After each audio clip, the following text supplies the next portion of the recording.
there, Scouts. We're going to be working on our next adventure now, and that one is going to be fur, feathers, and ferns. Part of this is going to require a 1-mile hike to identify 6 signs of any mammals, birds, insects, reptiles, or plants that are living near the place where you choose to hike or walk. And then we're going to talk later on about some animals that have become extinct in the last 100 years. We're going to go halfway through our hike and observe some wildlife from a distance and describe what we saw. Use a magnifying glass to examine plants more closely and describe what you can see with a magnifying glass that you can't see with the naked eye. Part of your kits, there is a little magnifying glass, so we're going to need to pack that.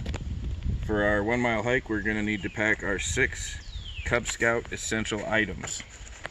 Those are going to be first aid kit, also came along in your program box. Sun protection, there's a pair of sunglasses in your program box. We're also going to be wearing hats and bringing along some sunscreen. Some trail food. Also included in your box, we have some fruit snacks, sunflower seeds, fruit by the foot. So we're going to need to pack that. A flashlight. Make sure you check your batteries. Yep, that's good. To observe the wildlife from a distance, we're going to bring along the binoculars that were also in your program pack. Part of the 6 Scout Essentials is a full water bottle. We just filled this up with nice cool water. And a whistle. And I have a little survival whistle here that's off of my ferro rod fire starter. I'm also going to bring along my compass. That also came in your program materials, so just in case we get lost. And I have a copy of the map of camp folded up in my pocket. One more item is going to bring some bug spray because the mosquitoes are terrible out here this time of year. And we're going to go ahead and get started on our 1-mile hike, and said we're going to stop about halfway through and observe some wildlife and start looking for signs of wildlife along the way. So we'll see you in half a mile. Alright, Scouts, we're at our halfway point here, and we've taken about half an hour to sit down with our binoculars and see what we can see in this open field around us, because it's a good place to try to observe wildlife because you can see for a long distance. So we're going to talk about the 6 different animals that we found sign for, 6 different animals that we actually saw, and 6 different plants. So for sign, you can see me holding here, we have a good population of wild turkeys in our area. So you can see we've got quite the collection of tail feathers, wing feathers. These are off the back. So we just picked those up to show you, and we're going to leave them here. We went looking in the road over here where there's a lot of sand, because it's a really good place to look for tracks. So we saw white-tailed deer tracks, we saw turkey tracks, and we saw crow tracks. And the crow tracks and the turkey tracks look kind of similar, but the turkeys are much larger, and we were actually able to see the crows when they flew off, so we knew exactly where to look for tracks. We went over here by the barn, and there was a woodchuck hole. We have a lot of groundhogs out here. They dig under the concrete slabs and live under the latrines in the barn and stuff. They're pretty destructive, but we didn't get to see one, but we saw the burrow. Another animal that we saw was a great horned owl that flew out of one of these sheds that we have down here, and we went to where he was roosting and looked, and we found an owl pellet. So when an owl eats like a mouse or something, it eats the whole thing, and then will actually regurgitate a pellet that has all the fur and the bones and stuff, and they leave these little pellets under their roost.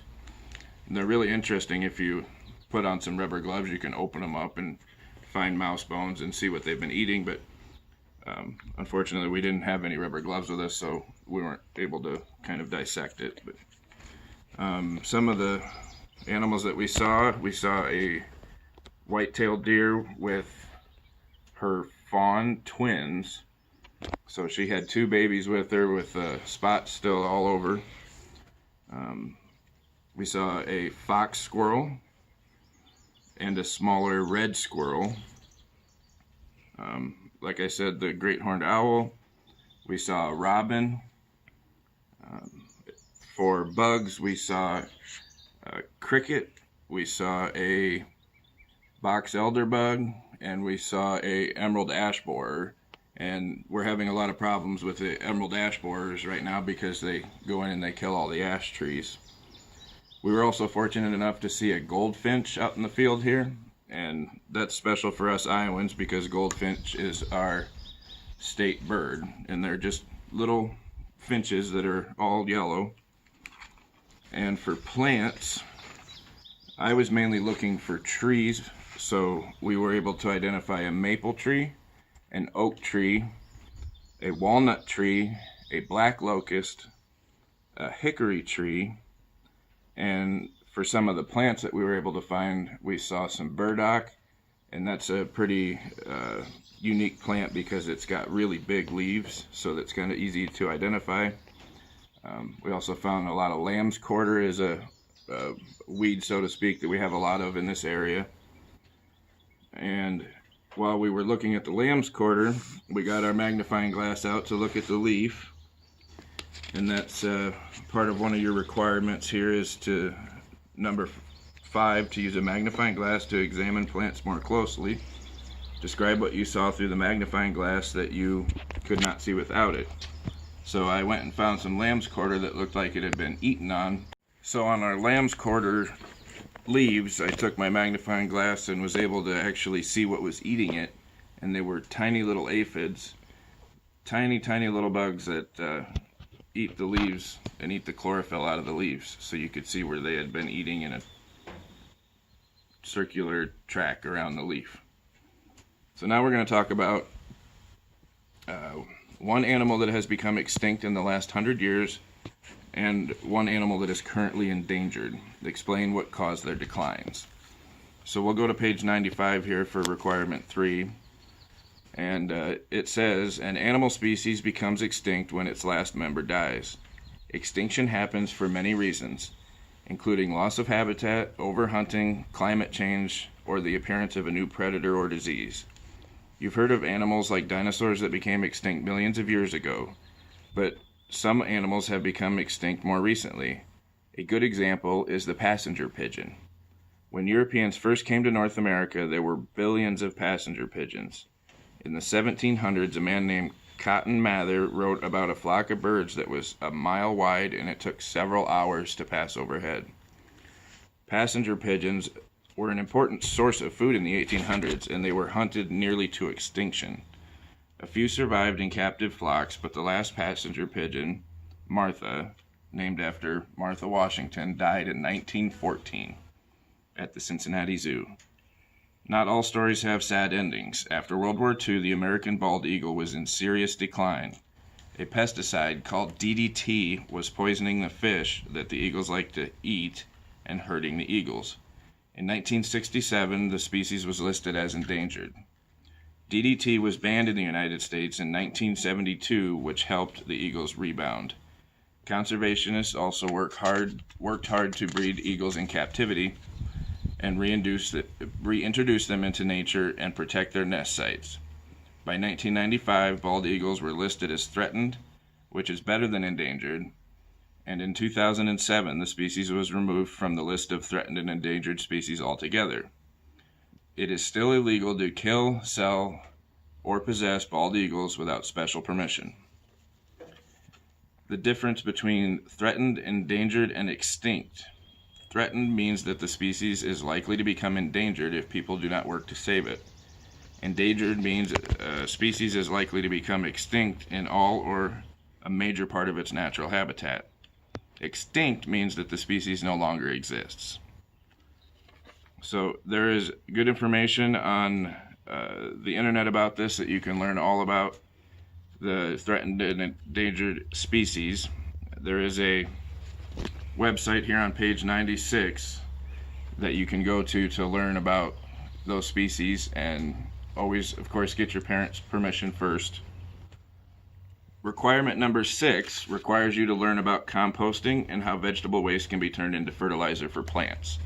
So we're going to go over that really quick, and then we'll continue on and finish our the other half or so of our mile. When you eat a banana, do you throw the peel away? When you scrape extra food off your plate at dinner, where does it go? You can actually turn banana peels, food scraps, grass clippings, and even paper into fertilizer for plants by composting. Composting is a process where you mix organic material in a pile or a container along with a little water. Worms and insects chew up the material and help good bacteria grow in it. In a month or two, you end up with dark, rich fertilizer that you can spread around plants to help them grow. You can make a compost pile in the corner of your yard, or you can use a special composting container. As you learn about composting, find out about any regulations your local community may have. This page shows how to build a compost bin out of an old trash can. In many of the local communities here in the state of Iowa, there is citywide composting programs where they compost for you, and you can go buy that compost at a reduced cost or even free in some of the cities around here. So here on the bottom of page 102, it teaches you how to build a compost bin out of a plastic garbage can with a tight fitting lid. So I'll let you guys research that and read about that. I'm just going to go over a couple of things that you can compost, things that you can put into your compost pile. Table scraps, nothing greasy or containing meat. I know it doesn't compost very well, and it can attract a lot of scavengers. You can compost fruit and vegetable scraps, crushed eggshells, leaves, grass clippings in thin layers, because if you put too many grass clippings in it, it just kind of forms like a solid brick and it doesn't ever compost, or it takes a long time. You can do pine needles in moderate amounts, flowers and chopped stems, coffee grounds and filters, tea leaves and the tea bags, newspaper and shredded paper, but avoid the glossy paper and colored inks. It's a good thing to do with your leftover newspaper. Shredded cardboard, barnyard manure, but no dog or cat waste. And you add water from time to time so that the compost stays as wet as a damp sponge. Once a week, stir the compost from the outside in, and that's all you have to do. The insects and the worms will do the rest. Requirement number 7 is plant a vegetable or herb garden. When we get to the other half of our hike here, we're going to show you my vegetable garden that I planted this year. It's not much to look at, but we're going to go visit my plants. Alright, as you can see here, we are at my vegetable garden. This is all I had time and space to do this year, so this is my tomato plant. It is a cherry tomato plant, and his name is Harold, and he's been taking care of me pretty well already this year, and has already given me one crop of ripe tomatoes, and I'm waiting on a second one.